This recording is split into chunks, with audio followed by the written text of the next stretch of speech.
ఇప్పుడు జూబ్లీహిల్స్‌లో ఎలక్షన్‌లు వచ్చినాయి. ఏ పార్టీ గెలుస్తారు అనుకుంటున్నావు? మ్యాక్సిమం అయితే కేసీఆర్ గారు ఉన్నప్పుడు మంచి పనులు చేశారు. అదే ప్రభుత్వం గెలిచేటట్టు అయితే ఉంది ప్రజెంట్ సిచ్యువేషన్ అయితే ఇప్పటివరకు. మరి వీళ్ళు ఫ్రీ బస్సు రేషన్ సన్న బియ్యం ఇస్తున్నామంటారు. వీళ్ళు వచ్చి ఇప్పుడు కాంగ్రెస్ ప్రభుత్వం వచ్చి 2 సంవత్సరాలు అయింది. ఫ్రీ బస్ ఇచ్చి ఆడోళ్ళకి పంచాదులు పెట్టేసారు. ఇంట్లో ఉన్న ఆడోళ్ళని రోడ్ల మీదకి గుంజిర్రు. సన్న బియ్యం ఇస్తుర్రు అని చెప్పారు. సన్న బియ్యము ఇప్పుడు ఉన్నది రాష్ట్రంలో మీకు తెలుసు, మాకు తెలుసు ఎన్ని కోట్ల ప్రజలు ఉర్రు. అన్ని కోట్లలో ఒక 50,000 మందికి రేషన్ కార్డులు ఇచ్చేసి సన్న బియ్యం ఇచ్చేసిన అంటే మిగతా ఉన్న ఇప్పుడు మీకు నాకైతే ఎన్ని కోట్ల ప్రజలు ఉర్రో నాకైతే తెలియదు. ఒక 1,00,000 మంది ఎగ్జాంపుల్ చెప్పుకుందాం. ఈ ఏరియాలో 1,00,000 మంది ఉర్రు అనుకుందాం. మా ఏరియాలో 1,00,000 మందిలో ఒక 50 మందికి రేషన్ కార్డులు ఇచ్చేసి సన్న బియ్యం 3 నెలలకి ఇచ్చేయగానే ఇచ్చేసినట్టేనా?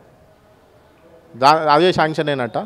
అట్లా అనుకుంటే మా ఇంట్లో ఉన్న ఆడోళ్ళకి 2,500 ఎప్పుడు వస్తారా అని చెప్పి వెయిట్ చేస్తారు. ఇప్పుడు మా ఇంట్లోనే 3 ఆడోళ్ళు, నా భార్య ఉంది, మా మమ్మ ఉంది, మా అమ్మమ్మ ఉంది. వాళ్ళకి ఇప్పటి వరకు ఆయన ఇవ్వాల్సిన 2,500 మా ఏదో స్కీమ్ ఇస్తా అని చెప్పేసి ఇప్పటి వరకు ఆయననే 60,000-70,000 అప్పుండు. అట్లా క్యాలిక్యులేట్ చేసుకుంటే మరి 2 సంవత్సరాల నుంచి అది పరిస్థితి.